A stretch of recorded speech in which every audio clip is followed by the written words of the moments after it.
Integralização do capital social. Você sabe o que é isso? Quem vai trazer todos os detalhes para a gente sobre esse assunto é o Dr. Marcos Roberto Rassi, advogado especialista em direito tributário e empresarial. Seja muito bem-vindo, Dr. Marcos. É um prazer recebê-lo aqui com a gente. Então, conta pra gente, em primeiro lugar, o que é essa integralização do capital social. Olá, Andréia. Muito obrigado pela recepção. Bom, primeiro é indicativo que a gente diga que Jaraguá é uma cidade muito pujante em negócios. Então, diariamente estão se abrindo várias empresas, né? E os sócios se unem para juntar esforços e produzir alguma atividade que lhes renda lucro, né? Obviamente. Então, as pessoas se juntam em grupos, em sócios, onde elas vão integralizar bens móveis ou imóveis, né, em dinheiro inclusive, e vão integralizar estes valores na sua sociedade. O que é essa integralização?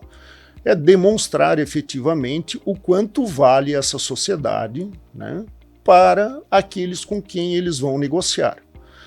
Seja num terreno, numa casa, eles podem integralizar desta forma, com imóveis, podem integralizar com carros, daquilo que os sócios ajustarem, ou como dinheiro. A nossa empresa nós vamos investir R$1 milhão, ou vamos investir uma pequena empresa, R$100 mil.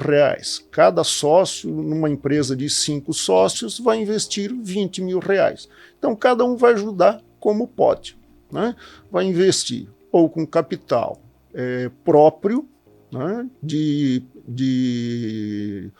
um imóvel, de um bem imóvel, de um carro, de uma casa, de um apartamento, ou em dinheiro. Essa que é a integralização. Nós vamos integrar o patrimônio daquilo que o sócio tem, com a junção de todos eles, as cotas sociais. Então, cada cota vai valer um estipulado valor por eles, já antecipadamente a junção da sociedade. Doutor, antes então da gente falar dos perigos dessa não integralização, eu queria que o senhor explicasse pra gente o que pode levar à não integralização. É má fé? É um descuido? O que leva a essa não integralização? O importante, é óbvio, é que a pessoa ela esteja balizada por um bom profissional, né? E muitas vezes as pessoas acabam achando que isso é muito fácil, muito simples. Não é nada difícil se você escutar o seu profissional de confiança, né? Seja o seu contador, seja o seu advogado. Se funcionar, né, segundo as orientações desses profissionais, nada deve dar errado, né? Mas as pessoas acreditam que, não, vamos fazer do jeito que dá e pronto. Do jeito que dá, provavelmente vai dar errado, né? Então existem alguns perigos, né? Quando a gente não integraliza esse patrimônio, ou seja, o contrato social ele pode ser invalidado por completo. Os investimentos e desenvolvimentos da sociedade poderão sofrer limitações, para se dizer o mínimo. Poderá, inclusive, haver desconsideração da personalidade jurídica, ou seja, quando a gente fala em personalidade jurídica, é que nós estamos separando o sócio, pessoa física, da pessoa jurídica. E não fazendo da forma correta, haverá a confusão patrimonial. Aí é que começa a bagunça, né? E o patrimônio dos sócios pode ser atingido. E pior, poderá haver um encerramento das atividades, quiçá, dependendo da situação, gerar um processo, inclusive, criminal, dependendo do intuito, né? Não só se for uma desobediência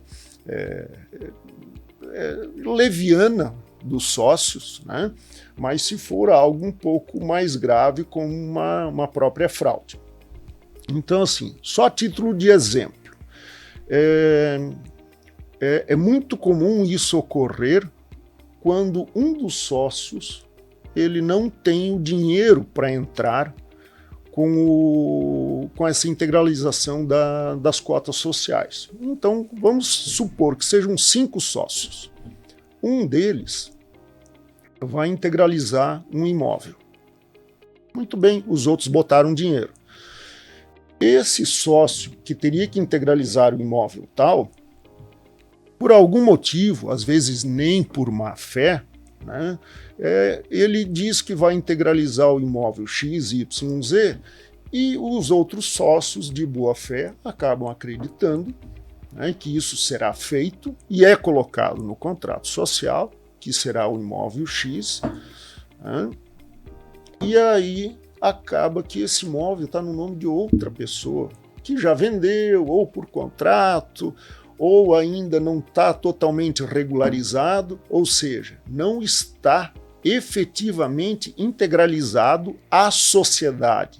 Não se integralizou as cotas sociais de forma correta. Então, o que acontece? Neste exemplo que a gente está usando, a empresa vai e compra a sua matéria-prima para a qual ela vai produzir o insumo dela. Vai produzir aquilo que ela quer vender e colocar no mercado. Por algum contexto que não se sabe o qual, o hipotético, ela deixa de pagar. E aí o credor vai atrás e percebe que, infelizmente, a empresa, como talvez iniciou, nesse exemplo hipotético, ela não tem condições de quitar isso. Aciona o judiciário, vai cobrar e percebe-se que, como está lá no contrato social, a integralização seria feita por conta daquele imóvel de um dos sócios, tira uma matrícula. E na matrícula vai aparecer que não está no nome da empresa. O que vai acontecer? Qual será o resultado prático? Simplesmente vai se pedir a desconsideração da personalidade jurídica da empresa e vai se atingir o patrimônio, não só daquele sócio que fez isto, mas por causa da leniência dos sócios, né, da falta de fiscalização, melhor dizendo, dos sócios que deixaram que isso acontecesse. E todo o patrimônio do sócio que queria se proteger com essa junção de esforços desta sociedade limitada para não atingir, para blindar num futuro problema que tivesse, né, porque é comum fazer isso, já vem agora. Então, esta desconsideração da personalidade jurídica da empresa vai fazer com que atinja a pessoa física de todos os sócios.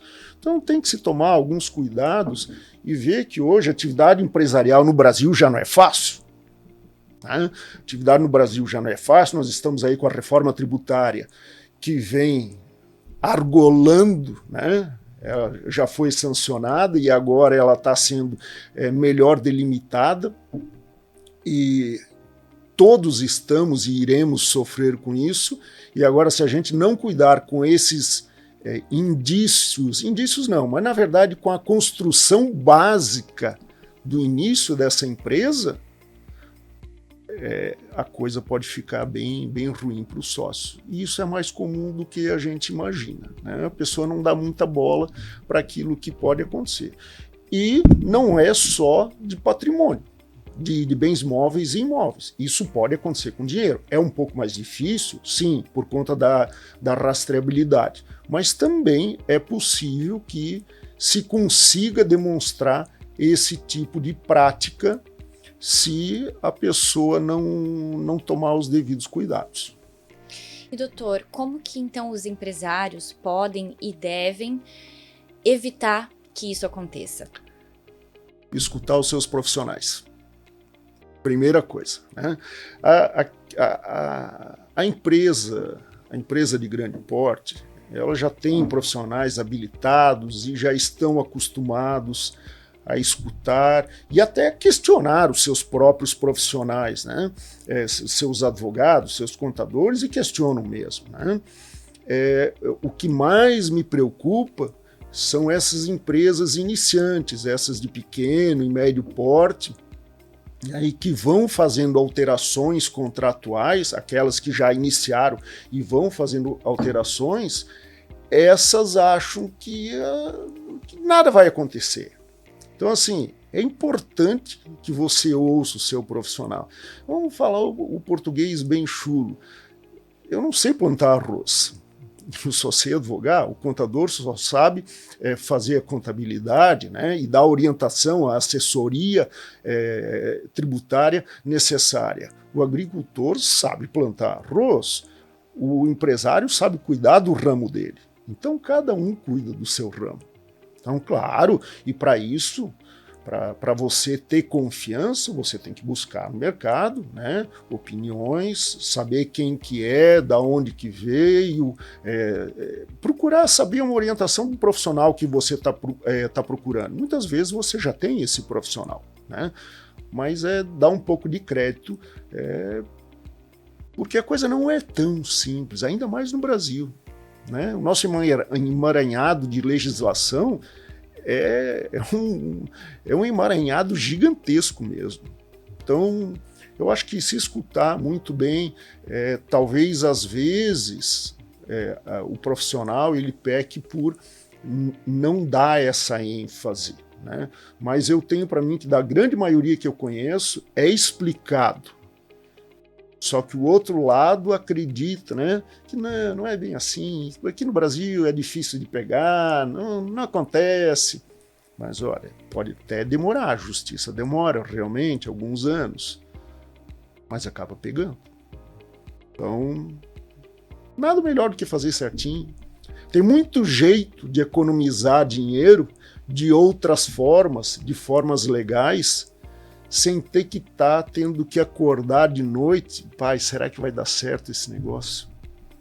Não é melhor botar a cabeça no travesseiro? Não, eu fiz o que vai dar.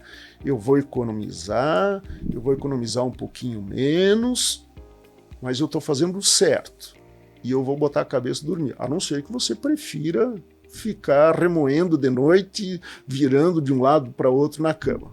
Eu não prefiro. Dá para fazer a coisa economizando bem, mas sem estar se preocupando tanto.